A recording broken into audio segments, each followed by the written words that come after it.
friends, welcome to Madras Samayal. இன்னைக்கு நம்ம Madras Samayalல cauliflower வச்சு சூப்பரான ஒரு ஈவினிங் ஸ்நாக் cauliflower fingers எப்படி பண்றதுன்னு பார்க்கலாம். இது பண்றதுக்கு நான் இன்னைக்கு வந்து 250 கிராம் cauliflower எடுத்துர்க்கேன். அதை வந்து கொஞ்சம் சின்ன சின்னதா இந்த மாதிரி கட் பண்ணி வச்சிருக்கேன். அந்த தண்டும் நம்ம சேர்த்துக்கலாம். இந்த மாதிரி 1/4 கிலோ cauliflower எடுத்துர்க்கேன். இதை வந்து ஒரு 2 ல இருந்து 3 பேட்சா மிக்ஸி ஜார்ல மாத்திட்டு பல்ஸ் மோட்ல அரைச்சுக்கோங்க. அப்படியே தொடர்ந்து அரைச்சி நம்ம வந்து பேஸ்ட் மாதிரி ஆக்கிர கூடாது. பாருங்க இந்த மாதிரி பல்ஸ் மோட்ல விட்டு விட்டு நம்ம ஒரு 2-3 வாட்டி அரைக்கும்போது அழகா வந்துரும். நம்ம வந்து ஒரே பேட்சா சேர்த்தோம் அப்படினா சிலது வந்து அடிபடாம இருக்கும். அதனால தான் நம்ம வந்து 2-3 பேட்சா சேர்த்து இந்த மாதிரி பல்ஸ் மோட்ல அரைச்சி எடுத்துட்டு வந்திருக்கேன். இப்போ வந்து இதுல நிறைய தண்ணி இருக்கும். அதனால ஒரு துணி அப்படி இல்லனா இந்த மாதிரி ஒரு வடிகட்டில நம்ம வந்து நல்லா இந்த மாதிரி ஒரு ஸ்பூன் வச்சு அழுத்திட்டோம் அப்படினா தண்ணி அந்த காலிஃப்ளவர்ல இருக்கக்கூடிய தண்ணி எல்லாம் நமக்கு வந்து வெளிய வந்துரும். ஏன்னா நம்ம வந்து காலிஃப்ளவரை ஃபர்ஸ்ட் தண்ணில அலசிட்டு தான் நம்ம எடுத்துறோம். அதுல உள்ள தண்ணியும் இருக்கும். அதனால நம்ம இந்த மாதிரி நல்லா அழுத்தும்போது அந்த காலிஃப்ளவர் வந்து கொஞ்சம் உதிரியா நமக்கு வந்து ட்ரையா கிடைக்கும். இது கூடவே நான் வந்து ஒரு பெரிய சைஸ் உருளைக்கிழங்கு அதை வந்து ஃபுல்லா வேக வைக்காம கொஞ்சம் பாதியா வேக வச்சு எடுத்துர்க்கேன். ரொம்ப அப்படியே குழஞ்சிவா வேகாம கொஞ்சம் ஸ்டிஃப்னஸோட இருக்கு. பாதி வேக்காடு அந்த மாதிரி எடுத்துர்க்கேன். உருளைக்கிழங்குலயும் தண்ணி இல்லாத மாதிரி பார்த்துக்கோங்க.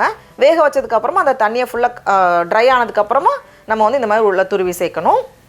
இப்போ அடுத்தது மறுபடியும் அதே மிக்ஸி ஜார்ல ஒரு சின்ன துண்டு இஞ்சி, 2 பச்சை மிளகாய், கொஞ்சம் ஒரு கை நிறைய மல்லி இலை நல்லா வாசனையாக இருக்கும் சேர்த்துட்டு இந்த மாதிரி நல்லா அரைச்சி எடுத்துகிட்டு வந்திருக்கேன். இப்போ இதையும் வந்து நம்ம உள்ளே சேர்த்துடலாம்.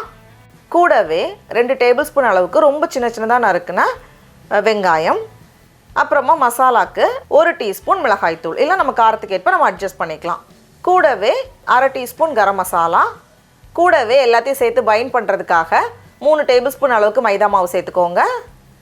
அதே மாதிரி 3 டேபிள் ஸ்பூன் அளவுக்கு ரவை, கடைசியாக தேவையான அளவு உப்பு எல்லாத்தையும் சேர்த்துட்டு நம்ம நல்லா கலந்துடலாம். ரவை வந்து நம்ம சேர்க்கும்போது அந்த எக்ஸஸ் ஈரப்பதம் இருக்கிறத வந்து அது கொஞ்சம் அப்சர்வ் பண்ணிடும். அதனால் கண்டிப்பாக ரவையை ஸ்கிப் பண்ணாதீங்க. எல்லாத்தையும் கலந்ததுக்கப்புறமா தேவைப்பட்டுச்சுன்னா நம்ம வந்து இன்னும் கொஞ்சம் மாவு சேர்க்கணும். ஏன்னா இது வந்து கொஞ்சம் சாஃப்டாக இருக்குது பாருங்கள். நமக்கு வந்து இந்த மாதிரி இருந்துச்சுன்னா எண்ணெயில் போட்டு பொரிக்கும் போது சில நேரம் பிரியும். அதனால் நான் வந்து இன்னும் 1 டேபிள் ஸ்பூன் ரவையும் 1 டேபிள் ஸ்பூன் மைதா மாவும் சேர்த்துருக்கேன். இது வந்து கொஞ்சம் ஸ்டிஃபாக இருக்கணும். அதனால தான் ஃபஸ்ட்டு அந்த காலிஃப்ளவரை வந்து நம்ம நல்லா அழுத்தணும். அந்த தண்ணி இல்லாத மாதிரி நம்ம நல்லா அழுத்தணும். இப்போ வந்து கரெக்டாக இருக்கும். இந்த ஸ்டேஜ் வந்து கரெக்டாக இருக்கும். நான் வந்து மொத்தத்தில் 4 டேபிள் ஸ்பூன் ரவையும் 4 டேபிள் ஸ்பூன் மைதா மாவும் சேர்த்துருக்கேன். இந்த மாதிரி இருக்கணும். மாவு கலந்து ரெடியாக வச்சுருக்கோம். இது வந்து ஒரு 15 நிமிஷம் அப்படியே இருக்கட்டும். ஏன்னா வந்து ரவை சேர்த்துருக்கிறனால ஈரப்பதத்தை வந்து அது ஓரளவுக்கு அப்சர்வ் பண்ணும். அதனால ஒரு 15 நிமிஷம் இருக்கட்டும். அதுக்கப்புறமா நம்ம செய்ய ஆரம்பிக்கலாம். இப்போ அடுத்தது இதை கோட் பண்ணுறதுக்கு 1/2 கப் மைதா மாவு சேர்த்துக்கோங்க.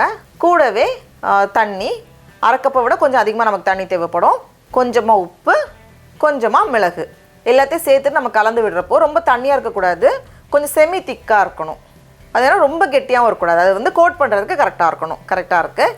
நான் வந்து ஒரு 15 நிமிஷம் அப்படியே வச்சுருந்தேன். இப்போ இதில் வந்து கொஞ்சம் கொஞ்சமாக எடுத்து நம்ம வந்து ஷேப் பண்ணிடலாம். ஃபஸ்ட்டு வந்து லேசாக அந்த மாதிரி ரவுண்டாக பண்ணிவிட்டு அதுக்கப்புறமா கைக்கு நடுவில் வச்சு நம்ம இந்த மாதிரி பண்ணும்போது ஷேப் அழகாக ஈஸியாக வந்துடும். இதில் வந்து நமக்கு மொத்தத்தில் 20 பீஸ் போல் கிடைக்கும். பிளேட்டில் ஒட்டாமல் இருக்கிறதுக்காக கீழே வந்து கொஞ்சம் மைதா மாவு போட்டு வச்சுருக்கேன். இப்போ இதுலேருந்து ஒன்று ஒன்றா எடுத்து நம்ம வந்து கோட் பண்ணிடலாம். ஃபஸ்ட்டு வந்து இந்த மைதா மாவு இதில் டிப் பண்ணிவிட்டு, அப்படி இல்லைனா நம்ம வந்து முட்டையிலும் டிப் பண்ணலாம். நமக்கு வந்து மைதா மாவு வேண்டாம்னா நீங்கள் முட்டையிலும் நம்ம பண்ணலாம். இந்த மாதிரி டிப் பண்ணிவிட்டு இதை வந்து பிரெட் க்ரம்ஸில் கோட் பண்ணி எடுக்கணும். இந்த கையை தொடச்சிக்கோங்க. ஏன்னா பிரெட் க்ரம்ஸில் வந்து அந்த ஈரப்பதம் மறுபடியும் பட்டுச்சுன்னா அது வந்து எல்லாம் சேர்ந்து ஒரு மாதிரி மிக்ஸ் ஆகி கட்டி தட்டும். அதனால் இந்த மாதிரி கையை தொடச்சிட்டு நம்ம பண்ணும்போது நமக்கு வந்து அழகாக கோட் ஆகிரும். இந்த மாதிரி பிரெட் க்ரம்ஸில் கோட் பண்ணிவிட்டு நம்ம வந்து ஷேப் பண்ணுறதுக்கு நமக்கு ஈஸியாக இருக்கும். இந்த மாதிரி அப்படியே குச்சி குச்சி மாதிரி அழகாக ஷேப் பண்ணி வச்சுருக்கேன். எக்ஸஸ் இருக்கக்கூடிய பிரெட் க்ரம்ஸை வந்து நம்ம ஷேக் பண்ணிடலாம். அவ்வளோதான், எல்லாமே ரெடியாக இருக்குது. இப்போ எண்ணெயில் போட்டு நம்ம பொரிச்சு எடுத்துடலாம். எண்ணெய் வந்து மீடியம் ஹீட்டில் வச்சுருக்கேன். நான் வந்து 5 நம்ம பொரிச்சு எடுக்கும்போது கரெக்டாக இருக்கும். அப்படியே நம்ம உள்ளே சேர்த்துட்டு மீடியம் ஹீட்லேயே அது வந்து நல்ல ஒரு கோல்டன் ப்ரௌன் கலர் வரது வரைக்கும் நம்ம வந்து பொரிய வச்சு எடுக்கணும். இப்போ வந்து இதை நம்ம திருப்பி போட்டுட்டு இன்னும் கொஞ்சம் நேரத்தில், இப்போவே வந்து நல்ல கலர் வந்திருக்கு, இன்னும் கொஞ்சம் நேரத்தில் வந்து ரெடி ஆகிரும்.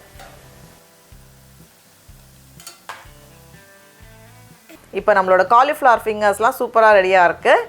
இதை அப்படியே நம்ம ஃபுல்லாக எண்ணெயை ஃபுல்லாக வடிகட்டிட்டு எடுத்து வெளியே வச்சிடலாம். அவ்வளோதான்.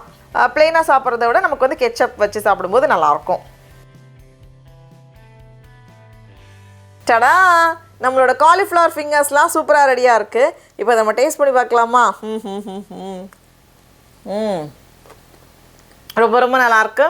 நீங்களும் கண்டிப்பாக இந்த ரெசிபியை வீட்டில் செஞ்சு பாருங்கள். உங்களுக்கு இந்த வீடியோ பிடிச்சிருந்துச்சுன்னா மெட்ராஸ் சமையலுக்கு சப்ஸ்கிரைப் பண்ணுங்கள். நாவின் சுவை எறும்புகள் மலரட்டும்.